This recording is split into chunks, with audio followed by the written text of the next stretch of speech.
back on that side. I can't explain what I believe when I look to you. I'll try when you were there. I'll find a place to hide.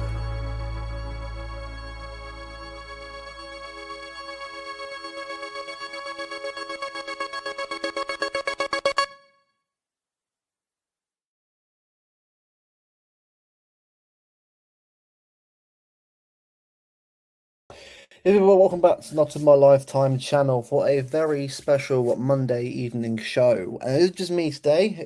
I brought a very special guest, someone that I've really enjoyed their content on City. Obviously, it's not someone that's obviously massively known in the City space, but I thought he's well deserving of being on a show and a chat about City. And I'd like to introduce you to Nathaniel. Big up, bro.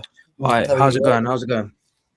All good, man. All good. All good. I say, it was good to sort of get you on. So you've been doing a lot of good live streams, obviously, and other stuff. Watching the games and content as well. So I thought it'd be good to have a chat with you about the game on Saturday and about the title race, which has been mad over the weekend. It's really interesting. I think when I look at the title race in particular, obviously because of our poor form, it sort of distracted me from the fact that Arsenal have also not had the best start to 2026.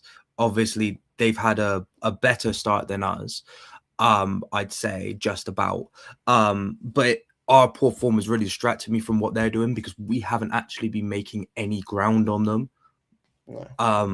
Because of obviously our poor results, and our results and performances have been poor. But they also haven't been great, and it's just kind of about us sort of having to kick on before they can sort of, if we can just win 2-3 games where they're still dropping points, we could be in a favorable position. But at the same time, the league at the moment is very unpredictable. I think coming into the new year, teams are losing games that probably shouldn't be losing games. You've got Wolves picking up points. You've got West Ham beating Sunderland. Like, if anyone could beat anyone at the moment, I feel like, and that's what's going to make the end of this season and the end of the title race very, very interesting, in my opinion, anyway. Yeah, absolutely, bro. Absolutely. I'll say in the chat. Big up Steve, mate. With Meltdown still. I mean, to be honest with you, right? I mean, I think even me, I wasn't really saying Meltdown. Was just, I think the last 2 games before Wolves, it was just complete and utter, like, just, I think we're all just angry because the derby itself is a derby. Like that says what's that. We can't tap in a derby, and I'm sorry, that everyone get angry at that. But the Bodo Glimt game was just a complete and utter, just woeful disaster. I mean, I know we had players that injured that game, but come on, man, like you don't play the way you did in that game. I had a lot of people comment on my video when I was sort of giving my match reactions on the Bodo Glimt game, saying that Bodo Glimt obviously played a perfect game and they're not an easy team to beat, which is very true. They're one of the hardest away days in the competition, in my opinion. But my kind of issue with the game was just because they played a very good game doesn't take away from the fact that City were beyond the pooling.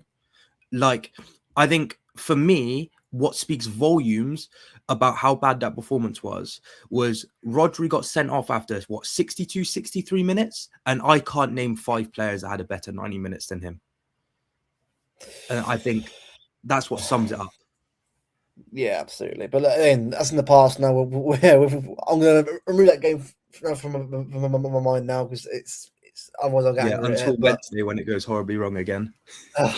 Yeah. This club, man. This club. Honestly. On the topic of Wolves, though, how are you feeling about that game? Because if I'm being honest, I was very nervous going into that game. Obviously, Wolves have started to pick up points, potentially even gaining momentum, right? You know, I'd say they had a better start to the year than us. You know, that was a scary game to go into because there are teams in the Premier League that you can lose to, and there are teams in the Premier League you can't lose to, right? There's Wolves this season, you can't lose to Wolves. You couldn't lose to Southampton last season. There are teams where it's unacceptable to drop points, let alone lose, right? So I was very worried. I was very nervous given our form as of recent going into that game because it could have been embarrassing. And luckily, I was proven wrong, and I think it's because we made changes in the team. Yeah, do you know what it is for me, right? I do win the game, but I think it's just after two games like that, you got to stop the rot. Like if you lose another one or draw that game, all of a sudden the squad mentality goes further down, and we're in a weird spot. Look, for me, yes, this weekend is a massive because it needs to be a real kick up the arse now. If you want to be in the season to win anything now, you've got to turn up now. Haaland, Foden, players like that, you've got to get out of your rut and get back on the pitch again. And get. I mean, I'm not asking for constant goals and assists every game, but get the levels up again. Get the passion back again. Because with Haaland, right? I know with Haaland, he'll score again at some point, and after and all of a sudden he's back. Because all he needs is a few chances on goal go in, and all of a sudden he's back at where he was again. But for me, I look at someone like Foden, and I know, obviously we don't know what's up with him right now, especially after last season. But this squad has the ability, and we've seen it already with, especially with Shirky and Rounders and that. What we've got on the squad, we've got a squad here that can compete. So you've got something. Foden, it's a very interesting one for me. Obviously, if Foden has no fans on this earth, then I'm dead, basically, right? But with Foden, I think there's something, and I think it's a coaching issue with Foden, because you look at Foden in his PFA Player of the Season campaign, and you look at him in his bright patch between November and December, where he's looking forward, he's wanting to progress the ball, he's wanting to have shots on goal, but I feel like that's not how Pep wants him to play, because that's how Foden wants to play, because that's his bread and butter. But when I'm watching him almost play like a Bernardo 2.0, where he's picking up the ball, turning his back away from goal, passing backwards, passing sideways, sort of shying away from shooting on the edge of the box, I don't think that's a choice that he's like consciously making. I feel like he's being coached to play like that, and I can understand Pep coaching him and playing him like that if maybe he's got Vinders next to him. But I think it's like unexcusable when we're watching Bernardo Silva and Foden sort of in a pivot in the midfield doing the exact same thing time and time again and not progressing the ball forward. And I think that's one thing that we got right on the weekend. We had Vinders in there wanting to progress the ball. People can say whatever they want about Vinders. Maybe he doesn't have the best first touch. Maybe he's a waste of money. Maybe he's a flop. At least he wants to get the ball forward. He might not make the right choice every single time, but he wants to get that ball forward. And he's happy to box crash when no one else is doing that. Yeah, and that's what I've always said as well. I just think, and the thing is, right, this season was always going to be a season of change. I always said at the start of the year to start with second place. I thought second place is actually a decent place to sort of get to the last year. Like mentality wise, we're still on the way back. I think we're last year, bro. You know it yourselves, right? Last year, the mentality had dropped out of the whole squad completely. The quality had gone downhill as well. This season is definitely a lot better because I'm seeing a lot more improvement in other areas. Like, I'm not losing my mind about the league, right? I mean, Arsenal for me were always going to be a better team anyway this year. But when you look at them recently, I mean, to be fair, the whole league this season as well been a very up and down season. Like no one's been that consistent, have they? Really, throughout the season anyway. Because the reason it's because right, and the reason our success that we had towards the end of the last decade is never going to be repeated again is because okay, we went and got 98 points, we went and got 100 points, and then Liverpool went and got 99 points. You're not going to be able to do that in the Premier League again, because that was, as much as City fans probably do not want to admit it, right? The league was not in a great state when we were doing that. People say Premier League's fallen off now because you're not getting those big points tallies, but look at the teams that are in the league. Look at what they're doing. Crystal Palace are winning an FA Cup. Spurs have won a trophy. Newcastle won a trophy. Teams are competitive now. Anybody can beat anybody. So the league is probably in the best place that it's ever been footballing wise. Just the peaks will never be as high as the peaks before because you can't just absolutely dominate every single team you come up against. No, exactly. I mean, the days of us winning 7-0 at Norwich at home with Aguero scoring a hat-trick and they were great days, but that was when the teams in that league weren't good at all. Like you kind of knew 7-0 win today. Like, we sounds arrogant now, but back then it was like common, like 5-0 win here, 4-0 win here. I mean, you look at how we used to treat Arsenal on the pitch. Yeah, 5-0 win, and now you look at them now, and I think it's because not just the fact that teams have got better coaches in now, and the style of play for all of these teams is a lot better. But I think it's because teams know how to do a low block now. They know how teams know how to set up a defense. Whereas there was always the low block, but it wasn't organized. It wasn't consistent. Now you look at teams, even like Arsenal, prime example, Arsenal, they might not have the best attack, but the reason they're up there in the league is because they have such an organized and structured defense. And I think that is one of the things that we are missing to be out and out one of the best teams in this league. Yeah, and you know what? I'll get to that in a little bit as well. Well, I'll have a look at the actual lineup we've got and sort of discuss it, because I think it's quite good to sort of discuss that and see where we actually need to improve, because I think we've got a good basis of a squad sort of being built here. I think we're still players away from sort of being let out the door, players in the door, before obviously we're like there again. But I think we definitely made a lot of work though, especially with obviously last year as well. Obviously bringing Hussinov, Marmoush and that obviously into the squad, obviously, and we definitely was improving on what we had already. Then there's something we've got Reinders. Donnarumma for me is one of the biggest signings that we've ever made in the last few years. I think he's probably one of the best. I know Ellison to Donnarumma is a massive difference to what we used to before. But Donnarumma, for me, even playing out from the back, he isn't that bad either. Like, I don't think he's that bad. People say he's crap. The thing that scares me about Donnarumma is, because he's quite big and he's not that fast. When you see him charging out of goal and you just think, are you actually going to make it to that ball? Yeah, I know. That's the only thing that stresses me out. But like, it's even... I think I said it in one of my videos before when I was talking about Ederson, right? I think I saw a stat, and someone in the chat might be able to correct me if I'm wrong, but I think in the treble winning season, we conceded from our first shot on our goal 10 times. Yeah. Mm-hmm. And I love Ederson. He's one of my favorite players for City in recent years, just because of how unique he is, right? But as a shot stopper, especially last season, some of it was inexcusable. So to bring in a player of Donnarumma's stature, and not just physically as well, but like his CV, the CV he's got, the season he's just come off of, is a huge W. I think the only issue I have with Donnarumma and the signing of Donnarumma is obviously there's the stuff that his agent's been saying, right? And if that's true, and it's also true that James Trafford might leave in the summer, have we dug a hole for ourselves? I choose to believe that we haven't, because there must be a clear reason why we signed both. But there is the worry that we've potentially dug a hole for ourselves by signing both. And again, I can understand signing Trafford and then seeing that the best goalkeeper in the world is available for 20 million, going and doing that as well. And I think both signings have been a net positive, both been upgrades on our first choice and second choice keeper. It's just how, in the long run, how those signings sort of work out. And when it comes to all of the signings we made in the summer, I wouldn't say that we've had any duds. Obviously, people might be underwhelmed with Aït-Nouri because, he's been injured, AFCON and stuff. And some of the performances he's put in, Bayer Leverkusen especially, were beyond embarrassing. But, other than that, I'd say we did really well in the summer. And it's one of the better summers that we've had in the last 2-3 years, off of instant impact anyway. Yeah, no, I agree. I agree with that, especially. I mean, see if they win 10-1. Well, yeah, Exeter every week is really nice, but that's Exeter in League One.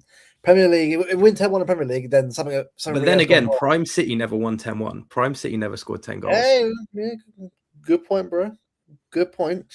Yeah, I've heard that as well, Steve. I've heard that. I think Nikuji's back as well. I think. On Wednesday, which is massive if true. If he's back for Wednesday, then that's a big step towards having a good solid squad. Because exactly, if we win on Wednesday, right, for me, a few goals in that game, we're through. Because goal difference wise, we're about other teams.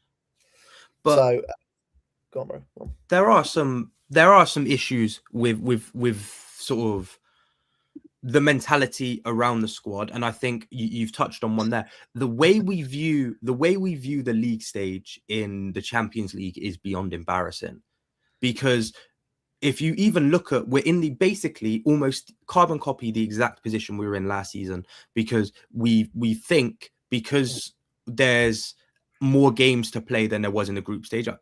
Correct me if I'm wrong, but you've got 2 extra games in the league phase compared to the group stage. Yeah, correct. We think, we've got more games to play, more chance for us to qualify. Remember when we just go out and just get the group stage over and done with? Same way Arsenal went and got the league phase over and done with. No, we make it difficult for ourselves. And it could cost us again. It really could, but hopefully on Wednesday. Everything's fine in the Champions League. We can rotate some players, not all of them, of course, because we still want a strong team. But then again, we have some very, very important league fixtures and cup fixtures coming up.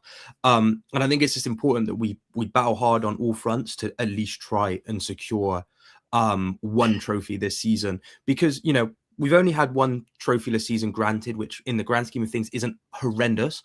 But the issue is a lot of the players in our squad have not won with City before. So if we're going to, and again, it would be hypocritical of me to say, oh, Arsenal need to win a trophy before they have the correct winning mentality, and then not say that this City team needs to win a trophy, given the fact that I can only think of Diaz, Foden, Rodri, Vardiol, and Haaland, who are like nailed on starters that have won trophies for us. It's a good point, but I would say as well, I think next year, look, I really can't see us bottling UCL this year. I think top 2 is probably what we're going to get anyway, at least this year for me. For me, I'm still saying second until I see otherwise. I mean, as I said before, ask me again in March, because I mean, right now I'm like, we've got Spurs on Sunday and Liverpool away. 2 games. I know Spurs has been much better now on away. The last 3 games we've been away. We've won the last 3. So 1-0, 2-0, 1-0. So I'm not scared of Tottenham away anymore. It's more the home games I'm more scared of now than actually away games of Spurs. What is it with Spurs, right? What is it with Spurs and us? Why can't we back Spurs like everyone else does? What and then the one game that we beat them convincingly actually ended up working in their favour. Obviously, beating them 2-0. And with them going on to win the Europa League. But yeah, you know, Liverpool away and Spurs away are always going to be scary fixtures, right? They're always going to be, right? But I have faith in the game at Anfield more than I do the game at Spurs, just based on the fact that, like, although I don't think Frank's doing a good job at all at Spurs, some of the players are still playing for him. Whereas I do firmly believe a lot of that Liverpool squad have given up on Slot's system, because there's that clip that went around of Curtis Jones where he just looks completely bamboozled at what the manager's telling him to do. Yeah, I mean, obviously, when this game aside, we'll also discuss that towards the end. But I mean, looking at these games coming up now, Tottenham away. Look, no matter how crap Tottenham are right now, it's Tottenham away. It's Romero, Van Ven versus Haaland. This is the game for me. Haaland's got to finally get back and form again for me. These 2 games coming up are huge. I tell you, no, this month's big, bro. It's a massive, like, Tottenham away, Newcastle home in the cup, Liverpool away, Fulham at home. And bear in mind, Fulham are not easy to beat at all right now. Salford City, all right. Fine. I mean, we saw ourselves. We went 5-1 up and we almost drew. Like,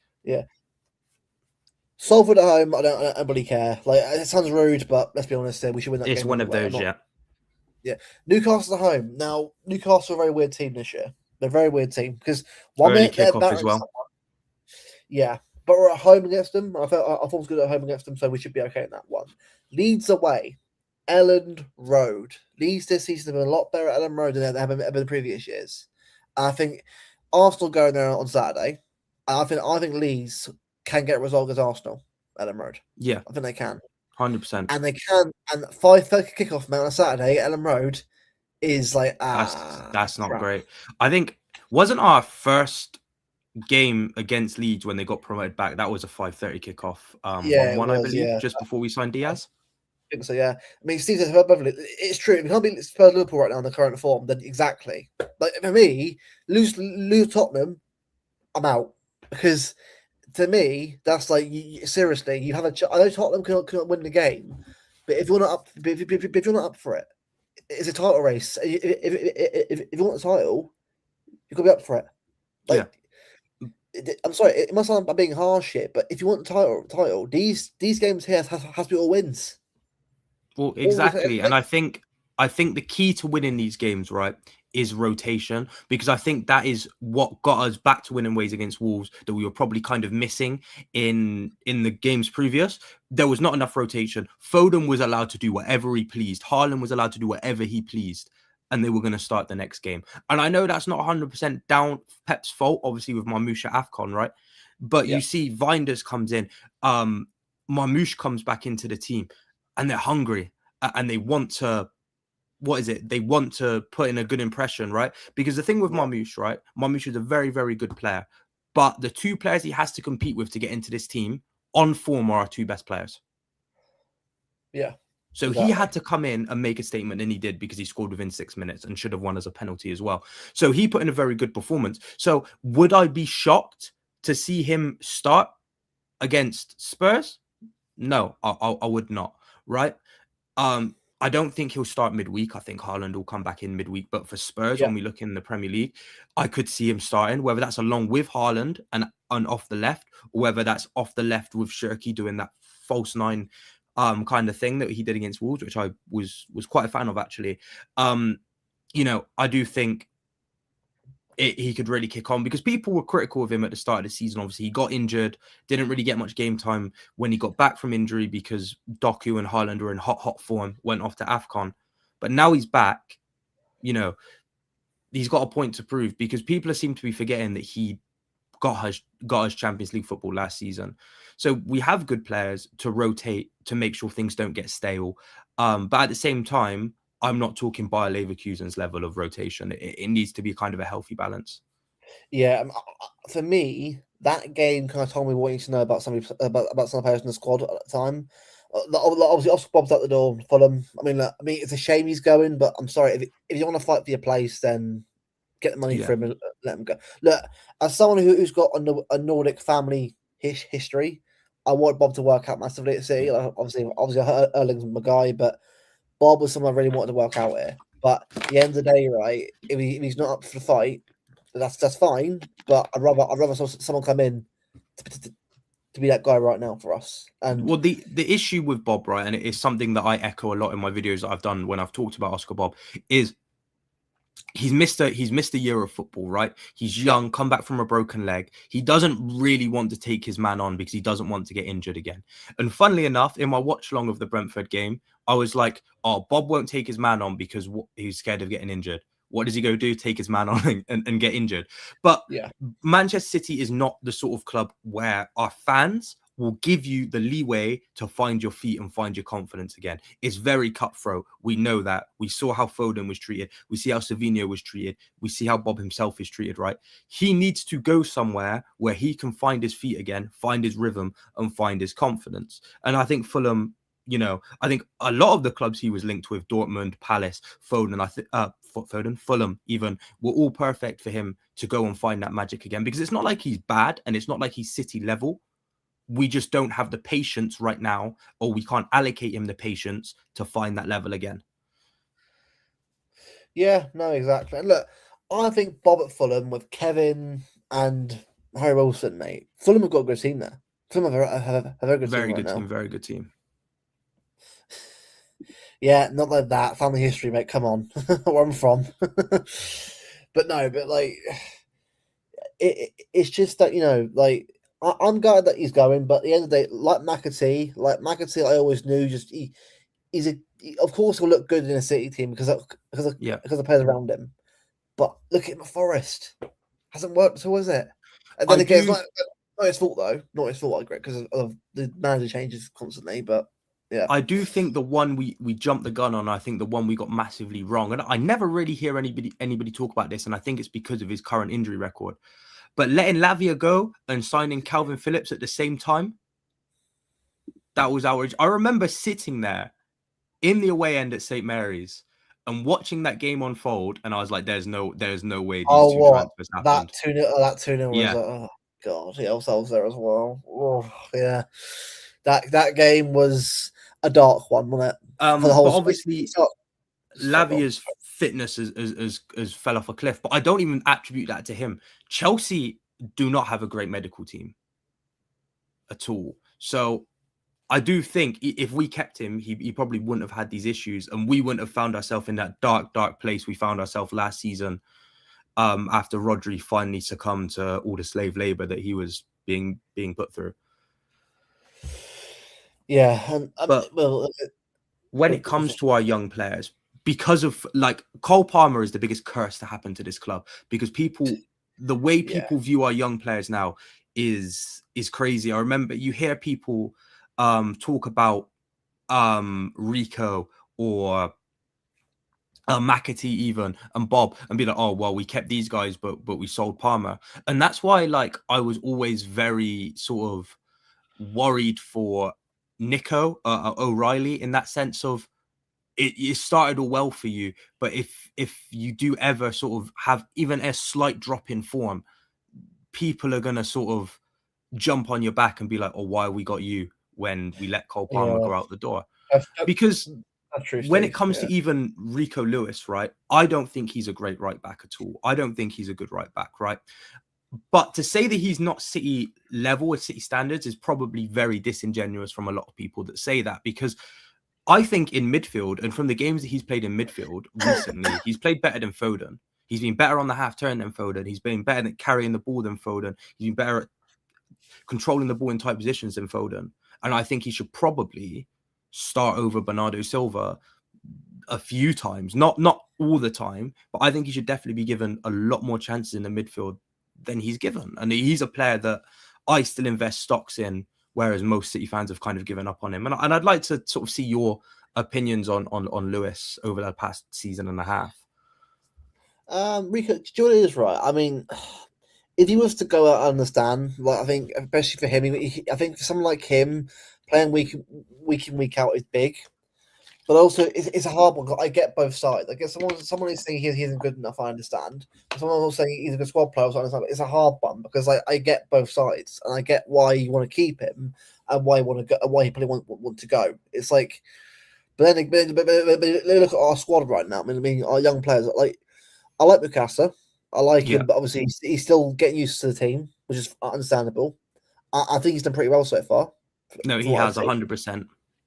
I think Jaden Heskey will leave. I think that the fact they've been loaned out was like, yeah, he's out the door. Yeah, they're not being honourable. I like both him and Regan, but they're both not the players need to, and right now. And I'd rather both of them leave the club to get permanent deals elsewhere, because there's no way of getting a Semenyo and Savio, mate, and Bob.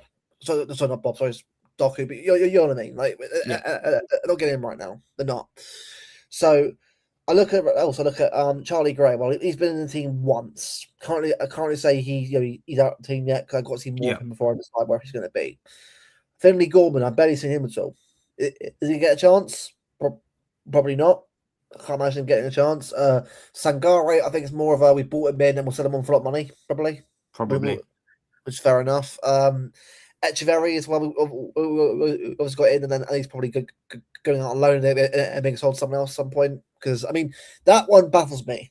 Because why the hell didn't we use him this year as a sub player? Why didn't we use him as a sub player? But Pep's really weird with his squad thing, and I think the main issue I have with Guardiola is, and if I'm to criticize him on anything, it's this constant I want to work with a small squad, right? Which I understand in principle, right? But when you look at the small squad that he has, John Stones can play 10% of matches. Nathan Ake can play about 15%. You've got Kovacic here, who's played 37 minutes of football this season. We've got 4 goalkeepers in the squad. Like, he needs to assess the players he has in this small squad, because Calvin Phillips is in the squad as well. Like, there are players that are not going to get minutes or unable to get minutes in this squad. So I think we should probably have a bigger squad, because half the time, 2 of our centre-backs aren't even going to be part of the squad. And it's why we sort of ended up in the issue that we've had, where we've had to play a young, sort of inexperienced centre-back in Kusanov. And that's not saying he's not good, but like, he's still young and quite inexperienced. And you see that with how reckless he is with his challenges, next to another centre-back who is young and even more unexperienced than him.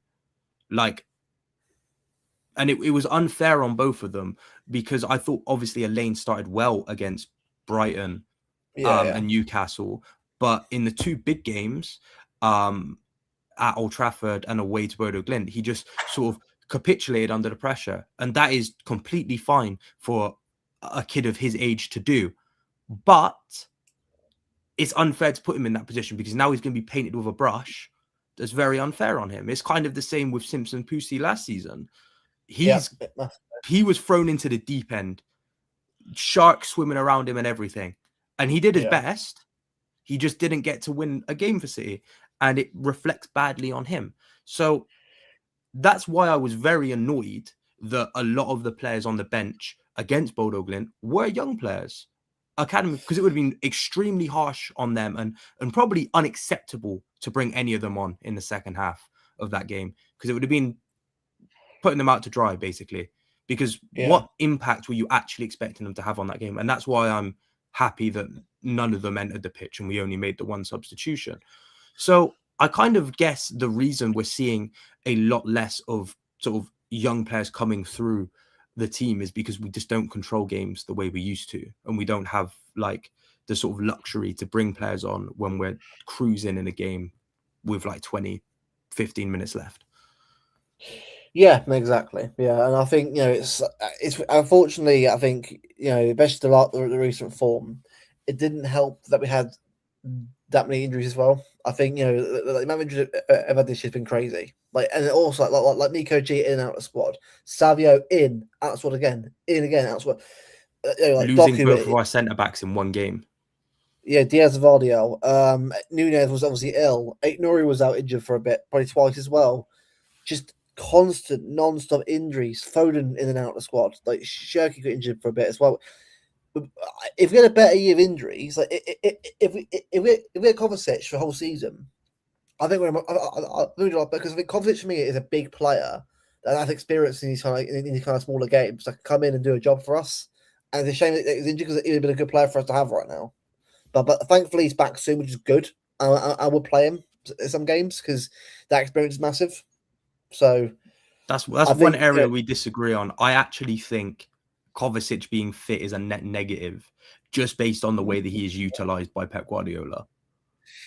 I think as a player, I think he's a great player. Kovacic. I think he's a good all round player. He can score goals. He can defend. He can he's someone that you kind of want as a backup player in the squad, or someone who can sort of come in, start some games here and there as an experienced player.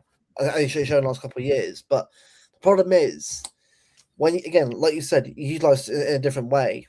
Well, back March. But yeah, but even so, it's still good to have someone like in March, April, May going into last stages of the season. But I mean, I don't know how about you in regards to Champions. I mean, it's still mad, right? How where we are right now. That this City team can still technically win a quad right now. We could. It's not going to happen. But the fact we're in this position, it is crazy. But one thing I think we've improved on massively this season is just taking the Carabao Cup seriously again. Like, massively, yeah. It was always, because it's just something you can rely on, especially when you get to this point of the season and you're in the semi-finals, and let's say the Champions League's gotten away from you and the league's gotten away from you. You're then 3 games, where we are now, 2 games away from winning a trophy, when maybe things in the league look bleak for us. The Champions League is very, sort of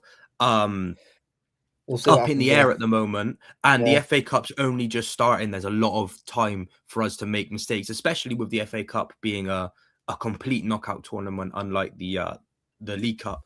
So it is very important. And I'm glad we've taken it seriously again this season, especially after the season we had last season. Yeah, it's better.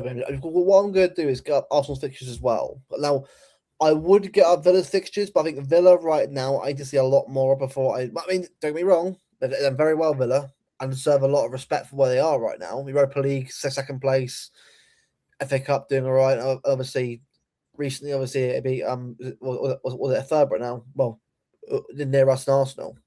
In January, fair play to them. Yeah, they're in it. I'm not saying they're with the league or anything. I'm saying that right now, I consider them a team that's definitely in the fight, but I wouldn't say that they'll be there by March. If they are, the thing with Villa is, when I watch them, I don't think they are necessarily great, right?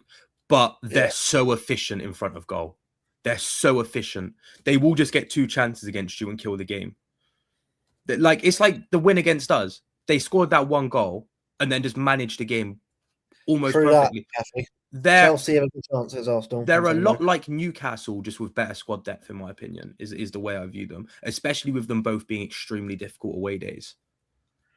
Yeah, that's fair enough. No, I'd say you're probably right. I mean, Arsenal's game, now Kyra, I don't really care about that game because they're F anyway. Who cares?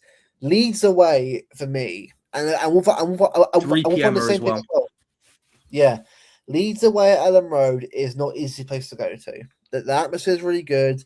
That I mean, Leeds right now are winning 1-0 right now. Everton right now 1-0. So Leeds are getting results right now. Under Farker. There's a chance that could be The huge turnaround they had after, well, when playing us is really impressive, because I remember watching us play Leeds and I'm like, this is embarrassing. And then the result was still embarrassing, even though we won. The fact that we were in the position to score a late winner is embarrassing, but it looks less embarrassing now looking back on it, looking at some of the performances and the results they've pulled out. They obviously beat Chelsea. They've put in 2 good performances against Liverpool. They've got Calvert-Lewin firing again. They've got very, very good players in that team. And they've kicked on at this point in the season. And it's, again, like I said at the beginning of the stream, we're at a point in the season where all of the teams are performing pretty well. Like at the start of the season, you'd probably say, oh, you play West Ham, you play Wolves, you get an easy 3 points. But they're starting to pick up points now. Like it's a scary time in the league, this business end of the season, because all the teams seem to be in and amongst good form. Yeah. Ultimately. Yeah, he's doing good, mate. He'll be back on the channel soon. I think we're discussing a chance for him to come on, have a chat, obviously, and sort of discuss how he's been doing and that. But I won't go into it too much, but he will be on the channel still. It's like he's leaving. He still will be on here, obviously, and then back doing more eventually soon. But he's very busy right now with a lot of stuff behind the scenes and that kind of stuff at home. But he'll sort of come on at some point in the next week or so and sort of discuss it a bit more in depth than I will. But yeah, but we're doing okay. It's the main thing. But see, Arsenal fixtures here, right? Chelsea can very, very much go to the Emirates and get a result. They can do it. They can do it. And you'd want Chelsea in the final, right? If when you're picking of the two, right, you'd want Chelsea in the final, because playing against Arsenal in the final is such high pressure. You do not want to be the team. It's like Spurs. It's like when Spurs were on their big trophyless run. You did not want to be the team that let Spurs win a trophy. You did not. No. And I think it's the same with Arsenal, especially with the narrative and the stigma around Arsenal, where Arteta's not won anything meaningful since building his own squad. Do we want to be the team that gives them their first trophy? Directly anyway. Yeah. And it just adds a lot of pressure onto that game. So you'd 100% want Chelsea in that game. And then when you even look at the league fixtures, Sunderland at home, that's obviously not as hard as Sunderland away. We know that one. But Sunderland can still put up a very, very good game against them. We saw what they did at the Stadium of Light against Arsenal. That next one, though, midweek fixture, 8 o'clock, go into Brentford. Difficult fixture. And we know full well how hard it is to play Brentford. Oh, God, yeah. Definitely, it's not easy. High risk, high reward. 100%. I'd rather beat Arsenal in the final, but given the form that we're on at the moment, would I actually 100% back us to win that final in a one-off game against Arsenal? It's up in the air. Yeah, I know what you mean. Yeah. Well, yeah, we should do, but it's weird. Finals, right? It's very weird. It's one goal could win it, especially with how Arsenal set up. They score that one goal, you are not scoring. Yeah, well, I remember I watched their game against Everton on stream, right? And after that penalty, the levels of footballing display that I saw in that game were despicable, because they just didn't want to go forward anymore, because they knew Everton weren't going to score, so they just didn't go forward anymore. And that's kind of, as boring as it is to watch, having that confidence to be like, the team's not going to score against us, is admirable. Saying that confidence is one thing that annoys me about current City when we're 1-0 up. Yeah. Now, Wigan at home, don't care. Again, it's like Salford for us. Now, ideally for me, right, I just want us to win that game, because Wigan play us after that, we'll lose them. Wigan 100%. And City Yeah, what? Arsenal, you can win that game. You can win that game. Well, I win that game. Because That game in the Centurion season, like not even going all the way back to the FA Cup final, but that game where we lost to them in the Centurion season with Delph getting sent off and Carl Walker letting the ball run under his foot, they just haunt me because it's just ridiculous. Yeah, it's not. It's one of those games that I rather forget in a hurry personally. And then was it the North London? Yeah, North London derby after that one as well. Again, anything can happen in that. It's a derby. Literally anything can happen. Yeah, I mean, end this month or very telling on where everyone is. Very. Because if you look at it, right, so in March, they've got Chelsea at home. They're Brighton away. Everton, Wolves are playing well right now. Again, not easy games there either right now. This is the thing. Like, there's no easy games for Arsenal. I mean, you can say Everton and Wolves are easy games, but not really. Everton potentially, but with the way Wolves played against them and Wolves frustrated them last time, I wouldn't write anything off at Molineux. But then what are we saying in March? What have we got in March? Forest at home should win that. West Ham away been playing well. West Ham away should win that. Palace at home. We should win all three. Now, obviously, countering as well, FA Cup and Champions League games as well. Yeah. So remember, that's not been done yet. So there could be more games as well to play. But we should be winning those games anyway. Really. And playing Palace, like obviously, Palace is a bogey fixture for us. But playing Palace when they're in the state that they are, where it's just all the wheels have come off. Not even in a performance sense, but in the fact that Glasner's just went, yeah, I'm gone. We've signed their captain.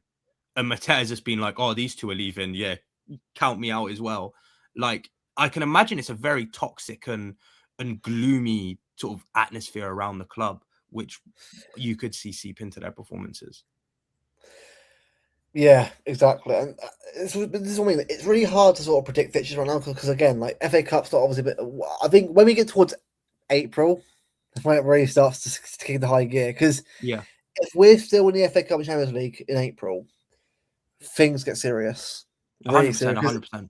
So we're still at the point where I'm like, I'm not getting carried away yet. I'm still focused on one game at a time. Like next game, Wednesday, get the win Wednesday. Cool. We're in the top 8, hopefully.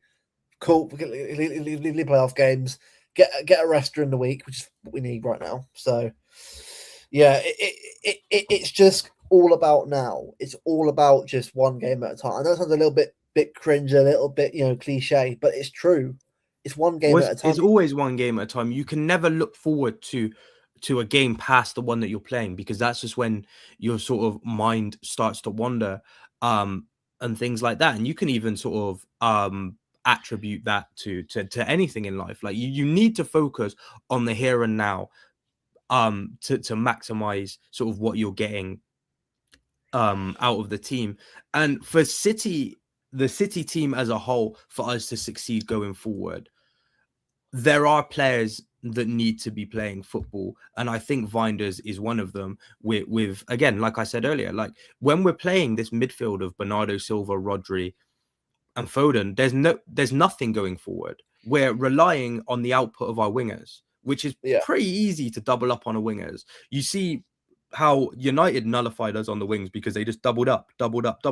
Granted, Dalot should have been sent off, right? Yeah. But even so, they doubled up really well, and we just looked completely null and void of creating anything in the middle. So one of Shirky and Weinders needs to start a game because they are our De Bruyne replacements, not in the sense of they are as good as De Bruyne, but they are both take on that responsibility of creating in De Bruyne's absence because nobody else does it. Bernardo Silva has forgotten how to pass forward. He plays the game like it's rugby. Well, you Foden say that he got the assist on Saturday, didn't he, for the second goal? Only just. So. It was only just in front of him. It counts. We'll count it. Like it's another troubling thing I noticed, and I noticed it. I think it was in the Monaco game and in the Brentford game as well. Obviously the 2 assists Vardiol got, they were both excellent passes. But when your centre backs are the ones that are making the most progressive and sort of line splitting passes in behind, you've kind of got an issue. There is kind of a bit of an issue there. And I don't know if it's just the way that our midfield has been coached, But I just feel like nobody plays the ball through the middle anymore. We never try to find that gap, like thread the needle through for one of our attackers to run onto. I think it's really, really rare that we see that. And I think, again, that's kind of sort of part of our downfall, because you look at a lot of the goals we concede, they're just passing straight through the middle. Yeah. Signing's all done. I can't think so. see. Yeah, look, Bob's going to go. That's a certain at this point. I think. Yeah. I think that'll be a here we go tomorrow, probably. If we're being real, maybe even tonight, but probably tomorrow. I know we're after Javaro Reed as a right back, but I can't see Final letting him go right now. Yeah, I think. Yeah, go on. I think that's done. Obviously, there's a lot, and obviously, I know this is a long way in the distance, but there's a lot of interest and rumors coming out for the summer of some of the players that we're looking at getting, which is obviously interesting. But for the here and now, I do think the signings are over, and we've got everything we needed. We desperately needed a winger that just does something different, that's clinical and has that cutting edge in front of goal, right? And we need an experienced centre back, because our 3 experienced centre backs are Ake and Stones, who can barely play football nowadays, and Diaz. Because even though Vardiol has played a lot of football at the highest level, he's not seasoned and experienced. I think he's probably 1 or 2 seasons off of that. Yeah. Some about Coventry, but obviously this. Well, no, look, obviously this team. Look, if we're gonna be real, right? This team, take out him. It's probably gonna be. Now, this is the thing. So, thankfully, he's back. I'll tell you, if Rico Lewis I'm right back on Wednesday, mate, I can't win that game. But although I don't think Aït-Nouri played that bad at right back in that first half against Sparta Glen. No, but I'd rather Nunes play. True, 100%. But I think if we're being real, it's going to be that, and I think it'll be Aït-Nouri there, yeah. Probably not Ake's going to tell you that, guys. There you go. All right. That, I think you're right in that. Obviously, the back line has to be that, because of how injury struck we are, especially when it comes to the Champions League. O'Reilly in midfield is something that I have liked what I've seen. He hasn't done anything completely exceptional and otherworldly, but he's kept it nice, he's kept it tidy, and he's kept it composed. And that's one thing I like from him, especially as a young player. He just keeps it very, very, very simple. When I look at the midfield, though, of the players joining him, being Weinders, Bernardo Silva, Doku, and Shirky, I do think it would probably more likely be the fact that Marmoush will probably be on the left with Haaland up top, or even Haaland up top without Marmoush. I don't see Haaland being benched for 2 games in a row. I just think that's a bit, overkill. Not saying that he probably shouldn't have 2 games rest, but I just think, given who he is, Pep Guardiola, I don't think Marmoush starts as the 9 against Galatasaray. Yeah, for me, I get it. Like, for me, I like Haaland to play. I mean, for me, I probably would do this, to be honest with you, and have like, this is the thing. I'm not floating around here like this kind of thing. Now that I'm not 100% opposed to that, but again, my hot take is I just don't think. The thing is, I don't think Bernardo should be starting, but at the exact same time, I can't say that Foden should be starting either. Like, I just think both of them have just been so lackluster, and it's very difficult to choose which one I think deserves to start over that. The other, but Weinders and O'Reilly, nailed on 100%, because even if he's back fit enough to feature, I don't think Nico G should start whatsoever, no matter how we need a win. If he is proven, given fitness by the doctor, then I would play this if he is fit. By the way, if he is fit, just saying. Like, Yeah. I mean, would you still keep Aït-Nouri left back, or does O'Reilly go in there, or do you just keep O'Reilly on the bench if Nico Gas is out? probably that, because I think that's probably the smartest choice when looking he needs to at it. start, mate. He needs to start. And to be fair, he's played well recently. It's great from AFCON. So my only issue with Aït-Nouri, my biggest issue with Aït-Nouri, and it's something that I sort of harped on about against Leverkusen, is sometimes he's just so unwilling to defend. Yeah. Which can be an issue. Probably, but this is the thing. Joe, what? Just quickly before I'm right, let's get into. I'm not sure that if they're on here or not. It should be. Right. Right. Galatasaray. So, obviously, to be fair, I know who Balakci and Sanchez are. Sanchez is a bit of a liability, obviously. When you Gabriel Sara is a good player. They've got a good midfield. One thing you have to say is they've got a very, very good midfield. Atgun's a good player. Obviously, Gundo. No, Leroy Sané obviously is here. Let's just put Leroy in. The thing with Sané is, as much as I love him, like his fall off is very drastic. He's not as electric as once was, and obviously, I guess you can attribute that to his ACL injury, because I don't even think he really lit the world on fire at Bayern. But he's not somebody I fear as much as when I look at their midfield of Sara, Lucas Torreira, even Gundogan on a one-touch pass through to Osimhen is spooky. It is very, very spooky. This was their thought. It needs to be a game of just get the goals in and get the game won. I don't care how you do it, just win the game. It will not playoffs. It is what it is. But I think if we win the game anyway, I know it's going to sound like mental, right? But sorry, I'm just going to look at the table quickly, right? Because I think people need to understand this actually about what we need. So, right, here's the table. So, if we win, we would go obviously up to third. Now, remember, there's a lot of games going on here, but look at our goal difference compared to now.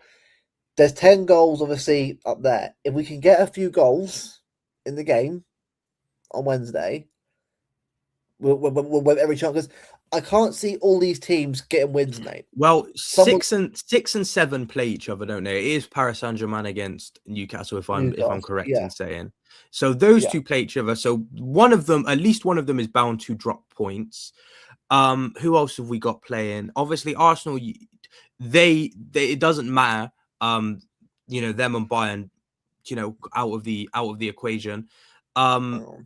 What other fixtures have we got? If I just look at the fixtures, if I just get the fixtures up and I list them off while you've got the table up, I think. So what teams have we got around us? I mean, even when you look at it, Barcelona, you'd expect Barcelona to win. Yeah. Spurs away to Frankfurt in the form that they're in. Again, anything could happen. Liverpool, basically a nailed-on win. Well, you say that, but Liverpool right now are weird at the moment. There's at Anfield, the club would have to be liquidated if they drop points there. If I'm being totally honest, they're playing Karabag at Anfield, mate, so they can't. They cannot afford to drop points, not even with the standing of the tables. Hey, bro, hey. Tell you what, the fact that they're above Marseille is the fact that they're above Bayer Leverkusen says a lot. Bro, Karabakh could get a result at Anfield. They could. I don't think they will. So we've got two of the teams above us playing each other. Chelsea are playing Napoli. We've got Chelsea have a different. The only issue with them playing Napoli is they have to play against Antonio Conte in Europe, which, as we know, is not his specialty. Who else have we got really in and around us? I'm looking at sort of Barca again, easy game. Sporting have a difficult game, obviously, with them being leveled on points with us. So I think Spurs, Newcastle or PSG drop out. are sort of the ones we're looking at to our sort of best bets for dropping points. Obviously, one of 6 or 7 are going to drop points, 100%. There's no way they both win the game. It's impossible. Yeah. A nice Michael Owenism for you there, but yeah. And this is the thing.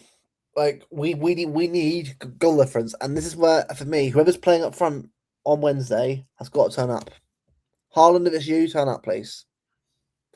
Because Galatasaray are 17. Either they win, they'll probably go with us needing goal difference is kind of why I'd play Marmoush off the left instead of Doku. Win 4-0, we're through. It's that simple, isn't it? It sounds simple enough, but yeah, how many times have we won 4-0 this season, or got close to scoring 4? It's not that many, surely. I can't think of many games. I think of Dortmund was a quite free flowing game. I think of Liverpool as well. That was decent. Obviously, it wasn't 4, but I don't think of many games where we were like electric up top. Yeah, but look, all you gotta do, just win your game. If we don't get in, then we know why. But a glimpse away, Leverkusen at home, and for me, it's down to Pep. Glimpse is not was more down on the players, I think, than the manager. I know people say Leverkusen was 100% Pep's fault. Yeah, Pep threw that away. He should that should have been a win. He threw it away. I don't know why he did that for. I don't know why he did that in the first place. It's stupid. Stupid Because that was off the back of the Newcastle loss, wasn't it? If I'm not mistaken, it was. And the thing is, this is what I mean, right? Like 2 L's, so let me get a win. So, ironically, United away, Glimpse away, end up getting the win. Oh, you what though? After the results on the weekend, that United loss doesn't look so bad. Well, it could have been a lot worse than that. It makes me feel a lot better in myself that the fact that, because if they got beat by Arsenal, and Arsenal obviously maintained their lead at the top, right? As what it was, that would have the loss would have looked a lot worse. But with Man United being in quotations back, it doesn't look as bad. But yeah, that, Jack. Yeah. It's a nerve-wracking, and I'm going to be live for my watch along of the Galatasaray game, and I can tell you, my nerves are going to be it's going to be stressful. It's going to be very, very stressful. All I care about is winning the game. If we don't get in, so be it. Because even like last season, we made it difficult for ourselves against Bruges to just get into the playoff round. Yeah. We did, yeah, massively. It could be anything. But I'm gonna be optimistic on this one, and I'm gonna say we're gonna win. Because I just feel like we need to have some optimism back after the poor run of results we've had. You know, morale was at an all-time low after our start to 2026, but we've got to win now. You know, we can start looking forward at what we've got ahead of us, and you know, there is potential to have a successful season and a very successful season still this season. So that's just what we need to focus on, and not just look at the doom and gloom of sort of what's happened in the past few weeks. Well, look, if we win and get top 8, that's going to be a real morale boost. Because I'll tell you what, I'm saying, right, we're top 8, right, cool. Then they're like, right, lock in. Because if we beat Galatasaray and beat Tottenham, because I tell you, if Arsenal see that we beat Tottenham and Liverpool away, they'll start shitting themselves. 100%. Because I think, shit, the 2 games that we thought get drop points in guaranteed, they've won. So we've got to win them. Obviously, Anfield's in a week's time. No one cares right now about that. We've got 2 big important fixtures in between that then and now. 3. Well, yeah. 3. I mean, Wednesday. So, yeah, for me at the moment, right, it's simple, 1 game at a time. I know it's very easy to look down the line, but you can't do that yet. You can't look down the line yet. It's way too early. If you look down, if you get into the habit of looking down the line, every season, you're going to sit there at the start of the season and be like, oh, well, end of the season's basically there, and right now we're in with a chance of winning it. Like, you know, you have to be very, very realistic and sort of take one, because, you know, a lot of us probably got very carried away towards the end of 2025 thinking we were going to catch Arsenal, and then we got hit with that massive reality check. So it just shows that we focus on the here and now, and that's not even just us as fans, the players as well. Focus on the here and now. Yeah. Take it step by step. Look at ways the team can improve on and off the pitch, and then you'll be pleasantly surprised when the result sort of plans out in front of you, won't you? Well, either way, though, at least after Wednesday, because either way we're through anyway. Either way we're through. Like, 2 more games, or not 2 more games. We're still going through to the next round. I'm looking forward to having Gakey and Semenyo in the squad, because they're in the squad. Whether we get in the playoffs, Atalanta, whether it be, we'll beat them. 100%. Because I think these 2 players, mate, are huge for this team right now. They're huge. Like, Gakey comes in, with a point to prove, to want to be getting better, and Semenyo as well, mate. The hunger he's got. Goals. Like, he's had 1 mediocre performance so far, and that's quite impressive. Yeah, look, for me in the derby, right, it was more down to the whole team, not just him. Yeah. I think he tried, but he couldn't do much with the rest of the team being the way it was. So it's like I'm not letting him off for that. I'm just saying that. And the thing with Semenyo as well, and the best thing about Semenyo is you're going to have Doku and Savinho that are going to want to pick the ball up, carry the ball, and create a chance. Whereas Semenyo will just pick that ball up in the box and rifle it into the goal. And that is something that neither Doku or Savinho can really do that effectively or sort of efficiently as him. So again, it's a big thing of the fact of we've got Marmoush back and we've got Semenyo now. We've got 2 attackers that fit different profiles to the other people in that position. So we don't just have to do this. We've got plan A and we don't have plan B because all of our players know how to play one style of play. Yeah, exactly. And that's why, for me, Savinho gets a lot of hate, but I'm like, he's still a young player. Potential is there. I know we've now got a player that can carry the weight of the goals on the wing. Give Savio his time now. He's if going forward. Back off him now. So you know what? You're in the squad now. You got players in front of you that could do more. Then you can get better and better and get in the team that way. I feel like if we last year, I thought we did really well considering the shit I had to deal with last year. Like the squad he had to deal with. I mean, goals wasn't great, but assist wise was really good. I think my issue with Savinho, right? My main issue with Savinho is he just doesn't play to his strengths. He's an exceptional crosser of the football, right? Like a right-hand side where you've got Nunes and Savinho just spamming crosses into the box is frightening, right? But I just don't feel like he crosses the ball enough. He's always just trying to cut inside or take too many people on, which isn't his game. That's not his bread and butter. If he can get that ball out to the byline and just nick across around the defenders, you know, it's looking good because he's very good at that. But I just don't feel like we see him do enough of that this season as to what he was doing last season, where he was just putting the ball into dangerous areas for Haaland to put into the back of the net.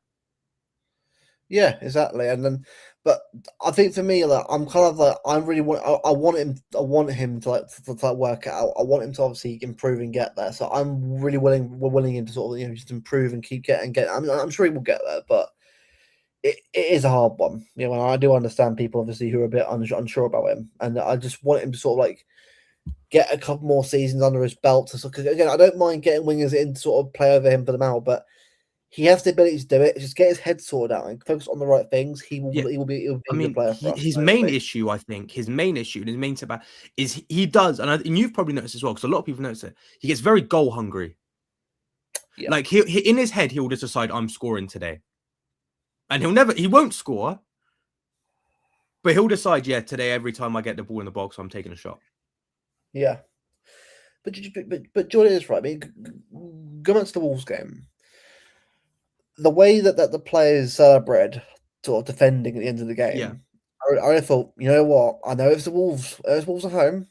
I know that. Caveat aside, the way that they reacted there to keep the clean sheet is what we need to be. You know what it reminded me of?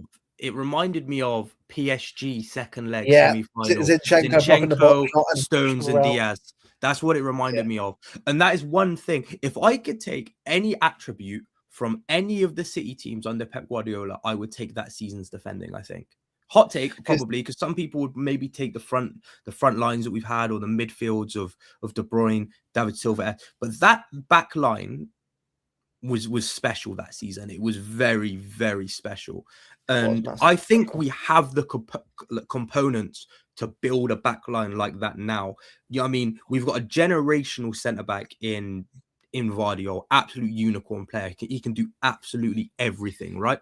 Husanov is coming You've through. got a leader in Diaz, and then you've got a second leader in Gehi, right? And Diaz might not be the fastest player, right? So if he can't play because we're playing against a team that's very sort of gifted pace-wise, you've got Gehi that can come in and sort of step in as that leader. Vardio and Gehi, mate. Vardio and Gehi backline, as well. And then you've got Kusanov, right? Who, although he is a bit, a bit too aggressive, a bit too hands-on at times, is exceptional. It's really difficult to beat him one-on-one. And he has all the makings to be a very good centre-back. So we have the sort of facilities to put together a good back line. I just don't feel like things have fallen into place 100% yet. Yeah. I can't believe people could win a title after being a shit half season. Do you know what it is, right? It's more in back. Don't worry, if we win the league, right, I'll be over the fucking moon if we do that. But it's more the fact that if Arsenal throw it away at this point, it's the most hilarious bottle job of all time. It's worse than the first season, mate. If we won the league this season, I would actually make a truce with Arsenal fans and be like, you know what, we will forget everything that happened in that calendar year. Because I don't even know if I'd be proud and impressed of winning a league in sort of the I don't know, with just sort of some of the football that we've played. And that's not to say that we've been awful. It's just, I just feel like we are capable of so much better. And I think it would maybe set a bad precedent if we were to reward some of the performances we've had this season with a league title, if that kind of makes sense. Yeah, no, I get it. I bully Arsenal fans. It's kind of like when we won it in 2024. I do not think that was a title. I thought we got very lucky with the sort of individual brilliance of Rodri, Haaland, and Foden that season. And I thought we got bailed out massively. He came back. Well, even De Bruyne came back, didn't he? Injury. Mr. Own goal needs to be dropped. Mr. Own goal. Yeah, own goal, own goal, mate. The amount of own goals they've got, mate. When did we loan out top goal scorer own goal to Arsenal? Yeah, what are we doing there? Come on back. Come on, man. We need him back. We need to bring him back. Yeah, for our own goals, man.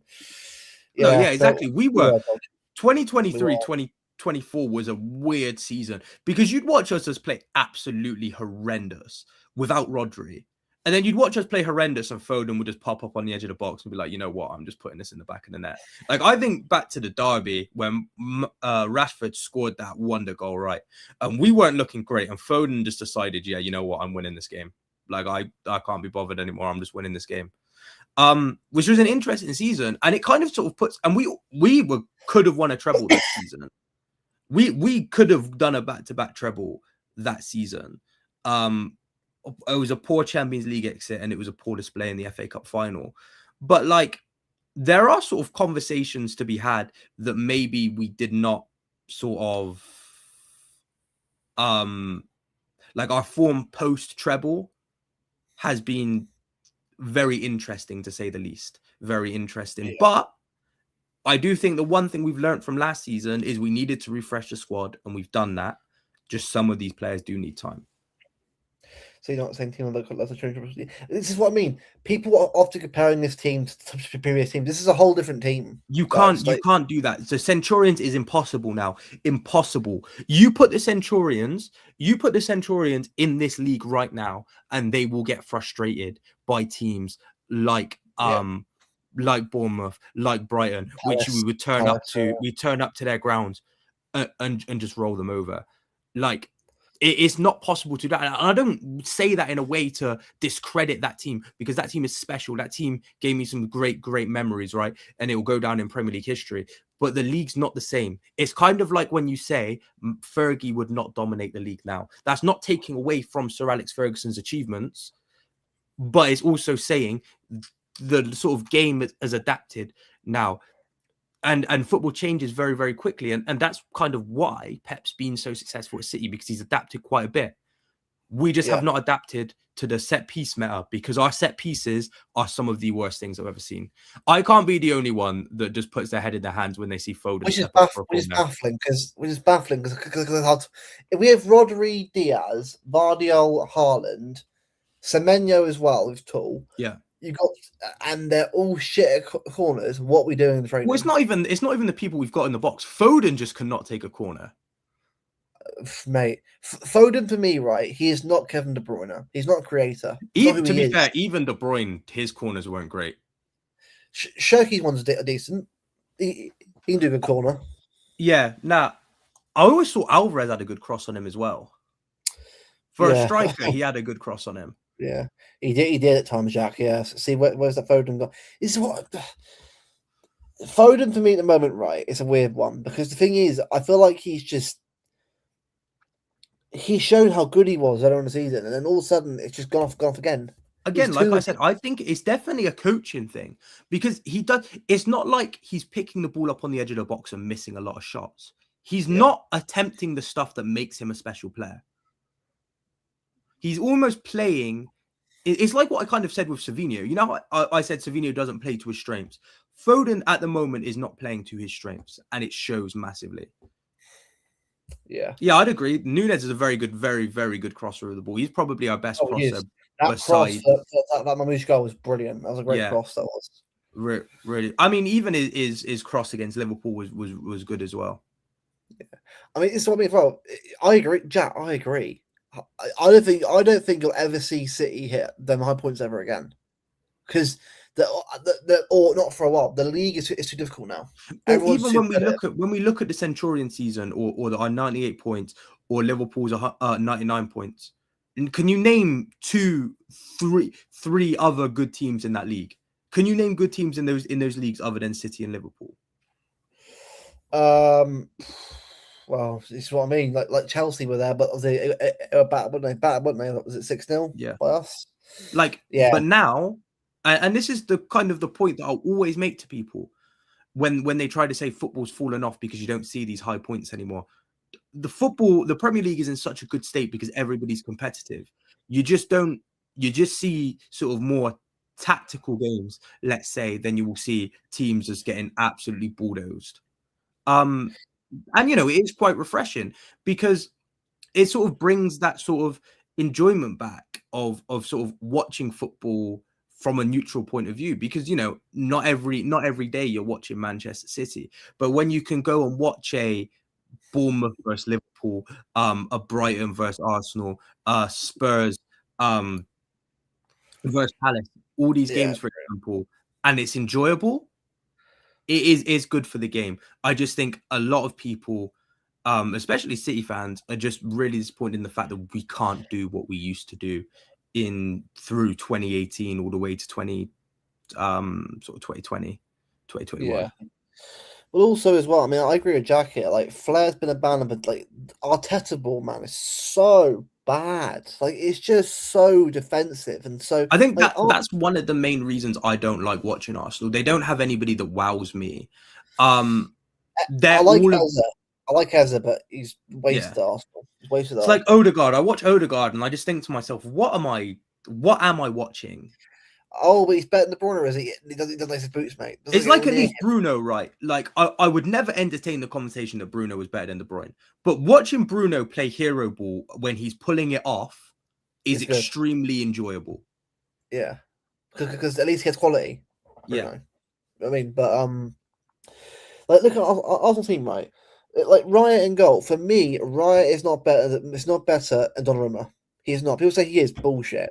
No, he's not. If I'm to look through Arsenal's team, the only ones I rate to a high degree are probably Gabriel and Rice, if I'm being completely honest. I like Timber. I like Urian Timber. But I think Timber's good as well. But I think a lot of their players are very inconsistent, especially when you look at the sort of forward line.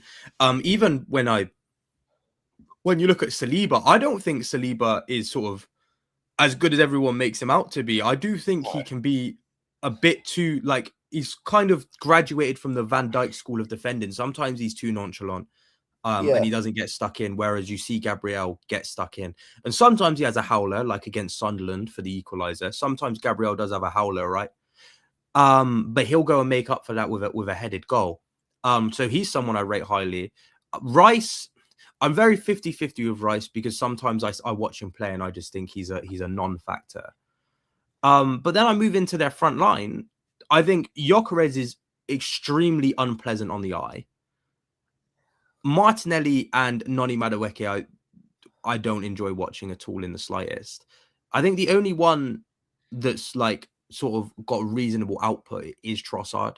And he's not even like that good of a footballer. I actually think their two best players when it comes to output are Moreno and Trossard. I don't think any of them are good. Either of them are really that good at football. They're just efficient in front of goal. I mean, the stats for Saka and Gyökeres. I mean, Gyökeres' touch. You see that touch at the end of the game. I was like, what on earth is that touch? Like, I don't feel like he has any composure. I feel like he's just panicking and rushing every time he gets the ball. Right? Timberland ball. That's what I call it. Just stomping around the pitch. It's just the Arsenal's attack, right? Is so poor for what it should be, and that's why Arsenal for me. I'm not convinced by Arsenal. I know we've been poor ourselves, but if we get our shit together, we have every chance of winning the league this year. 100%. But it's whether we get it together or not is sort of the hard part. But again, like, avoiding the stream, right? We'll discuss obviously that, a bit more in depth on Wednesday. I think for me with Wednesday, right, it is simply about getting the result, getting the win. I'm not bothered at all. Look, obviously a few goals will be able. I think for me, a clean sheet would be nice, and also a few goals. And if it was like a 3-0 win, I'm buzzing with that because it's 3 goals. Yeah, it's not like anywhere near what the other teams got, but we all know that in Champions League, nothing is certain. Nothing is guaranteed in Champions League. So everything can happen on a European night. So if you ever want to think of anything that can happen in the Champions League, look at that absolute heartbreak we suffered to Real Madrid. That is the Champions League in a nutshell. Yeah, but like that game, right? I watched it. I was like, "What the hell am I watching?" I couldn't believe. I thought it's one of those. Like literally anything could happen, right? Anything can happen in that Champions League game, right? So whatever happened.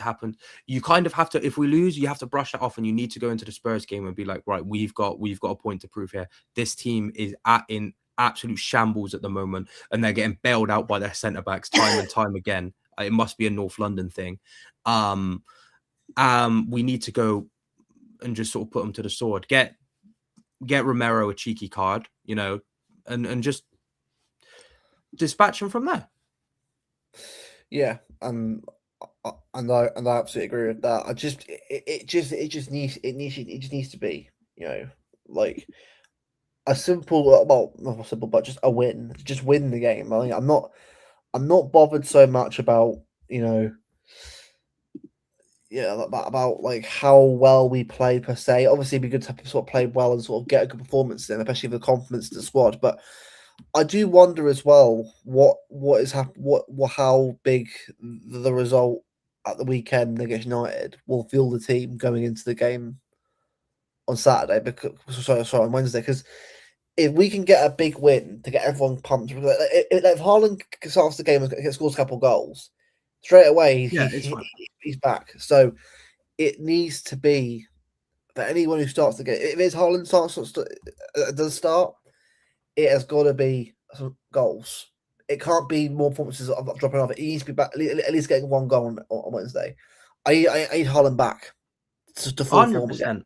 100%. I think what kind of summed up Haaland's form for me was that miss at the end of the first half against Bodo Glimt. Yeah, that was very. That kind of summed up for me. But I think now, because we know what Haaland's like. He's whether he's in good form or not, he's got the mentality, right? And now that he sees that he's got competition in Marmoush back, I know for a fact that will sort of spur him on. I can't say the same for Foden, but Haaland, his mentality is always correct. So he should respond to that competition very, very well. Again, you can't say the same for everybody else, but Haaland, I do think will turn up. Yeah, sooner rather than later. Yeah, I think predictions. I'm gonna say. I want to say like 2-0, something like that. Like just if it is 2-0, I'll take it because that's still a clean sheet. And obviously we get more goals, great. But I'm not sure where our attack is yet. I mean, We need I to will. play an energetic team, I think, because again, you look at that Galatasaray team, a lot of aging players in there, a lot of players that may potentially not have the legs that they And used also, to. considering even if they win the game, like they got to win by a certain amount of goals to even get top 8. I think they'll say top 8 is not them anyway. I can Yeah, see them just sort of not necessarily not winning the game because I've won it through anyway. I yeah, checked them all. I mean, so it doesn't matter for them. But it's more the fact that it's on us to get the win, and yeah. and if we were away from home, mate, I'd be shitting myself. Oh, 100%. 100%. Because that, again, very intimidating ground to go to, right? Very, very intimidating ground, very intimidating atmosphere. And that would be 2 very difficult away games back to back, right? But we're at home, right? That fills me with some confidence, right? It does fill me with confidence. The fact that we're at home, we just need the support to be we just need to get behind the lads from minute Yeah, one, really, and just absolutely. kind of make noise, let them know that we're there to support them, we're there to behind them, and hopefully it spurs them on to just put in a very good, tidy performance. I'm wanting big performances again from players like Vinders, and Haaland, players that may not be either in favor with the fans right now or players that aren't in good form. I just want big performances from them to show that they've got what it takes to go and win us this title. Yeah, and you know what I mean. If I'm we ever scared of Austin, man, 100%. Yeah, he's a beast, man. I mean, I'm sorry, right? He's way too good for that league anyway. I mean, that sounds a bit harsh, Yeah, but he should be playing in Premier League or Serie A. He should be. I mean, 100%. and I don't know why he's not, but I imagine I can Yeah, see him probably moving anyway in summer to a big league at some point. I mean, I probably. think I think he'll Premier make his League wise, return to the top 5. I think Arsenal of Gyökeres, Chelsea could do something with him in the squad. What have you seen that Manchester United are looking at still with the same interest for Delap? But like you've got bloody Sesko. And if I tweeted something out, actually, let me get the start because this is actually interesting, right? I find this very, very interesting. If I go and just get my tweet up quickly, so I tweeted out, where is it? If I can, let me find what I've tweeted. Here we are. Someone needs to stop these lot from buying number 9s. 77 million euros for Højlund in 2023. Doesn't work out. So they go and spend a further 42 million euros for Xerxes in 2024. Doesn't work out. So then they go and spend 76 million for Sesko in 2025, which has been a better signing than the other 2, in my opinion. But now they're interested in signing Delap in 2026. Like, what kind of business is that from a logical point of view? That's crazy. Yeah, that is meant. And the lab's been pretty average for Chelsea anyway. I'm very disappointed in Delap at Chelsea. One of my friends, Joe, he's big Chelsea fan, right? And I was telling him, I was like, I'm a huge fan of Delap. Like, he's going to be good for you. And I've just watched him, and I'm just like, this isn't good enough. He's more focused on wrestling with the defenders. I mean, you even see in the game against us, he got barged by Kusanov and just didn't like that. So he decided to kick up throw a hissy fit about it. He's not really too focused. And I think it kind of has something to do with there's no chemistry at all between him and João Pedro. And both of them have just looked very lackluster. So I'm very disappointed as from someone that wanted him to work at City, obviously pre-Haaland. I'm very disappointed in sort of some of the football that he's played at Chelsea. Well, it's because like Liam Delap obviously is obviously lives not well. His family live not far from me anyway. Yeah. So obviously for me, I want him to work out at City, but obviously Max Alain came from a Southampton academy as well. So obviously there's a lot of players that often sort of cross over from Red to City. Is it Harrison Miles? Fun fact for you, right? This you'll find this an interesting fact. Living in Southampton. So in 2020, I think it was it must have been 2021, 2022, right? One of my college teachers was like to me, he's this Irish guy, right? He's like to me, he's like, oh, Bazunu's gonna take Edison's spot as number 1 next season. Obviously, this is when he was on loan at Portsmouth. Bazunu's at Stoke now. Obviously, we see him then perform for Southampton, and I just remember thinking, there's no way he came up to me and said, yeah, this is going to be Man City's starting goalkeeper. Yeah, right. If you listen to what people say about Bazunu, right, at Southampton, like he's had moments where he's been really good, but then you watch him. It's like Edozie. Edozie had a lot of potential, but he went to Southampton, did nothing. Like Lavia did a lot. I think he went too early for me, but Probably. I get why he left. I just think that there's a lot of players that leave us, like McAtee went to Forest, hasn't worked out. Like it just depends. Like the laps, I guess, kind of worked out for B, but not really. He did, he did. I mean, yeah, it's a hard one. But I think what the issue with City youngsters, right, and especially with some of these midfield players, is they're so City coded in the way that they play. It is difficult for them to succeed in a less sort of footballing able sort of team. Like you look at players, even like we take Rico Lewis and when we take McAtee, right? They're not the strongest players, not the most physical players, not the fastest players, but they're extremely technically gifted and they're good in the pockets, in the combination play, in 1-2 in tight spaces. You put those in 90% of teams in England and they're just not going to thrive at all because they're so being brought up on a certain way of football at City that just isn't possible in other teams. Yeah, exactly. Because you even look at Palmer. Palmer was a player that I firmly believe we were sort of misprofiling. Because even going back to that cup game against Southampton at St. Mary's, he was a non-factor on the wing. He looked too stiff. You know, he didn't look the finished article. But now you see him playing an inside position in a 10, a position that you're never going to play at City because we don't really play with a 10. He works wonders, but that player we were never ever going to unlock at City because he was stuck doing touchline shifts, which just aren't his game. He played fairly out wide against us when we drew in that disappointing 1-1 draw. And I thought he was a non-factor. I thought he was basically non-existent in that game. Yeah, no, and I think, I think that's probably why it isn't worked. I mean, it is what it is. Like, I think, like some of our players will even do well. Some will probably just go on. You look at Rodgers as well. I don't think Rodgers would suit our style of play at all. Well, even he said like he wasn't ready for City. Yeah. And I think if we had the option open, well, I wouldn't get him now, not because I don't rate him. I do rate Rodgers highly, but it's more the case of if we had the availability in the squad and we had an option for him, I'd be like, yeah, sure, but. The end of the day, right? I just people forget the midfielders we had at the club at that time as well. Exactly, yeah. Big up Bevo, my co-hosts. Big up, mate. I've been doing good. Good seeing the chat, mate. Yeah, I just feel like like with some players, I get the Palmer overreaction. I do, but I just feel like at the moment, like he was never going to when. Palmer in 2024, was he guaranteed to be a world beater for us? No.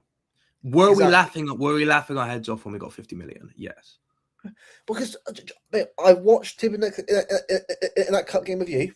I watched him in other games. I thought he's a good player. He's all right. Although he scored 2 important goals for us, obviously the Community Shield, which ended up being a non-factor anyway because we lost, and the equaliser in the Super Cup, big goals. And it always showed that Palmer was made for the big moments. He is a player that's made for the big moments. He always delivers in big moments, right? No.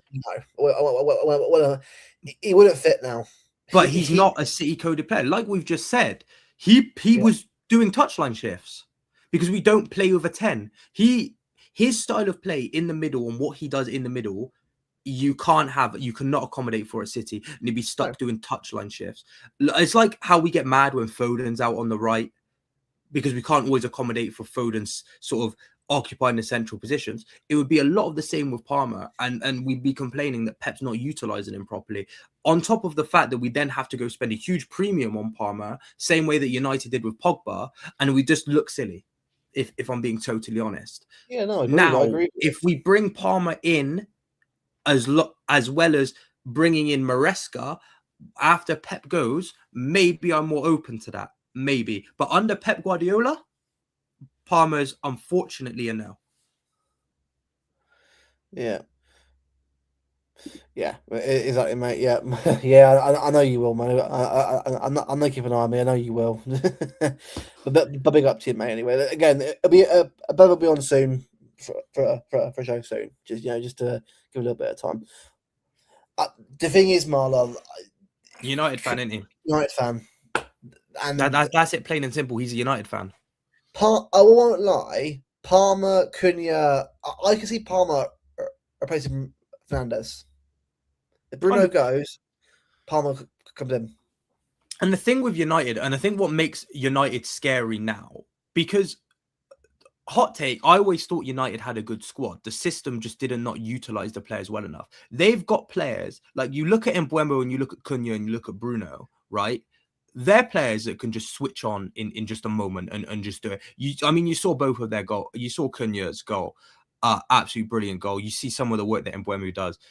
They can just produce moments of magic. So Cole Palmer in that team as well, a player that does produce moments of magic and performs on the big stage. That is very much sort of United's bread and butter right now. Yeah. So I could definitely see him fitting and working at Manchester United at the moment, which is very sad to say. But again, like I said, he was never a City-coded player, and that's why he left. I mean, he's won 2 games out of two big games, but let's see how he does though in the smaller games. That's where it's 100%. Because that's a similar thing that you'd get with Ole as well. Solskjaer was good in the big games, but it was and then the small games, yeah.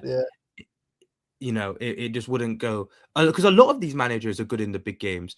I mean, let's look at the disciples of Guardiola, right? We look at Ten Hag and we look at Maresca. They've both got these huge egos, and they both sort of speak like Pep and try to treat their players like Pep, but don't have the ability to back it up like Pep.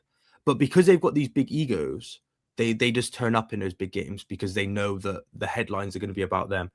Whereas maybe winning a game against Leeds isn't going to really get you in the headlines. And you saw that with Maresca. The real test is Fulham at the weekend. No one expects United to beat Arsenal or us, so the pressure was off to perform. I don't know. I'd still say there's quite a lot of pressure on them sort of playing Fulham. I'd say I think it's like, let's say they didn't get their game out of the way with Burnley, where did they draw 2-2? I think if they had a game like that coming up, I think that would be the real test. But I still think Fulham sort of show enough sort of threat to United to have them put in a tidy performance. I mean, I will say there is a player called Dante Headley, who's right back for the EDS team. He is praised pretty highly by. I think he's been in first team training recently. I think Pep likes him, so we might see him in summer probably. I can't see us using him this season. I think Mukasa and Nakadu and that probably the players that you'll probably see more. I really can't see us getting more young players in that team coming through yet. But so far, I've enjoyed it. Yeah, McKady, Charlie Gray, it's good seeing them coming through, but I can't see any more coming through at the moment. Especially with the sort of form that we're in, like I said earlier. That's true, mate. Comfortable games to put them into. But that is true. And Fulham, by the way, are a good team at 7th right now. Scary team. They are a scary team. They've just, again, I think they're a lot like Villa. They're just very efficient. Harry Wilson is a player that, for me, I can see getting a big move in the summer. He was always a threat. I remember. I think there was one game, I can't remember where we what season it was. We played Bournemouth and he scored a free kick, and as soon as he stepped up to it, I was like, he scored. I was like, yeah, this is a Harry Wilson dead ball. Like, you knew what he was about. Was it Derby that he was on loan from Liverpool from, and he scored against United in the cup? From then, you just knew he was a special player. Might not have showed it week in, week out since that point, but he's just got that X factor that you can't coach into a player. Yeah, no, exactly. And yeah, I mean, I don't know.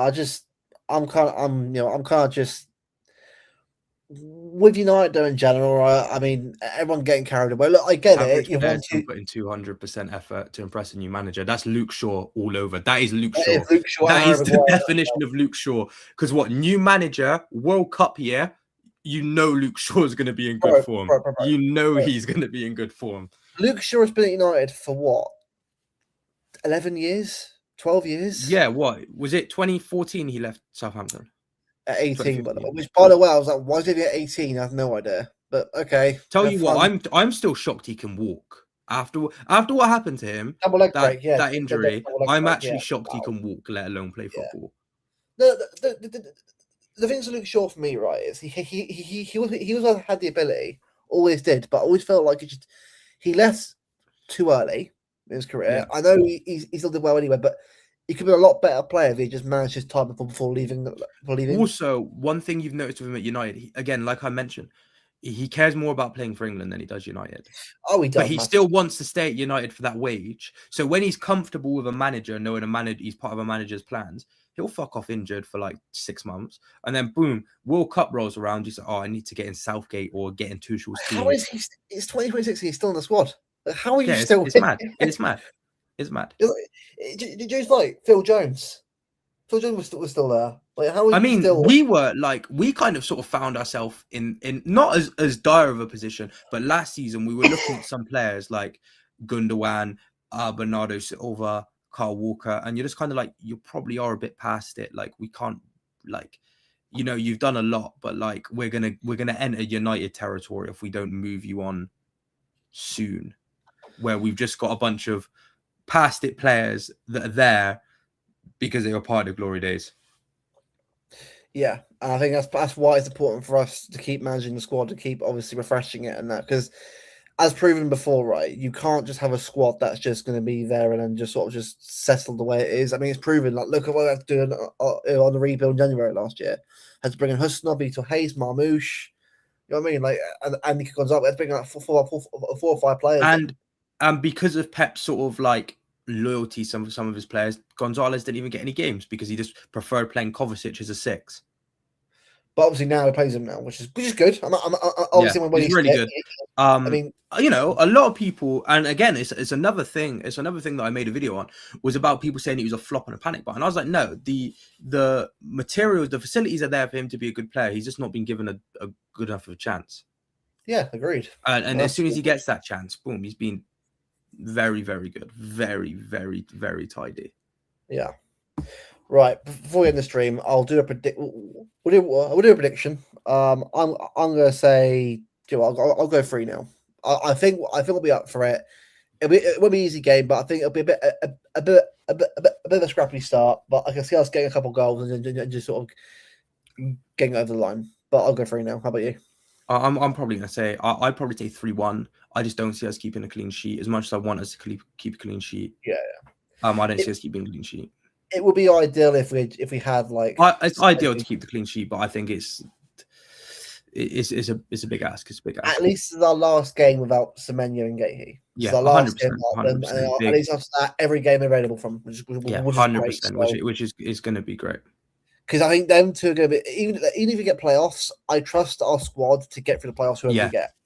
Because I think we're a much better team now. And by the time it is playoffs, Diaz is back. So we'll have Diaz and Nico G back. So we'll have a bit more of a stable squad to cut through the team and get to the last 16. So 100%. I'm kind of hopeful. Look, Champions League, I can't call right now. Because again, you can never call it. No. Well, I mean, look, PSG almost went out in the league phase last season, and look what they went on to achieve. Yeah. So let's just say, ask me again in April. Yeah, 100%. I'd agree with that one. Yeah. Yeah. Anyway, a big up, bro, for coming on. Massive. Thanks for giving me the time. You know, I've enjoyed coming on here. You know, it's been fun, and all of you, make sure to check me out on YouTube as well. Of course, it is added in the description, in the title of the stream as well. Great content. Johnny is right. You do a lot of different stuff. Like, you aren't just like every other City fan on here. Like, I think the one thing I've noticed is different to a lot of the City fans that, you know, I interact with that do the content creation stuff. I'm a lot more heavily video focused, where everybody else is more live focused, and I've you know, I've come into doing lives, and I've got better at doing lives and got better at being live. But if you know, you guys, you know, you enjoy watching the live City content, but you sometimes want to sit down and just watch a 10-minute video, 9-minute video, I'm your man, because I do a lot more video sort of production based content more than the live off the cuff content. Yeah, trust me, guys. Good stuff, man. It is very, very good stuff, and they're just a glaze. By the way, I do actually really enjoy your content because I do watch a lot of City stuff, but I'm kind of restricted down on what I kind of watch now because obviously a bit like it's in the way. But your stuff's very, very good, man. I'm very happy to. I really do appreciate that one. I do appreciate that one. Yeah. And look, we'll have you again soon. Obviously, I'm not going to say when. Like, I'll work out. Yeah, I'm happy to come on whenever. You know, you might see me pop in now and then. I'm opposed, but yeah, I've enjoyed it. Thanks to everybody that's contributed in the chat. Thanks for having me on, Luke. Been a pleasure, man. Of course, man. Yeah, it's always good to keep other people to get. Well, I wouldn't say a small channel. I think our channel is a decently well sized considering how new we are. But we're not massive. But again, I don't really want to need to be anyway. It'll grow by itself. I think. You know what I mean? So, but big up, mate, coming on. A big up the chat as well. Leave a like if you haven't already. Subscribe. Yeah, obviously like the stream if you enjoyed it. Of course, yeah, and obviously both of us on the road to that 2K. I mean, how long will we get there? We'll see what happens. Who knows? We'll see on YouTube. But again, big up to all the guys' support. See you guys soon for the stream. I'm back on Wednesday for a stream with Tone. And I will be live Wednesday from 7:30 for my live watch along, and I'll do a match reaction video after that one as well. So stay tuned for that. If you enjoyed hearing my thoughts today, you can hear all of my thoughts unfiltered, unregulated on my YouTube channel. Big up, man. Big up. This stream will redirect you to True City Fan TV, who are doing a podcast, I think, in a little bit. So be over there shortly. Yeah. Evening, guys. Wednesday. Can we get a big win Wednesday? And let's get over the line. Come on, City. Be up, guys. Take care. Come on, City.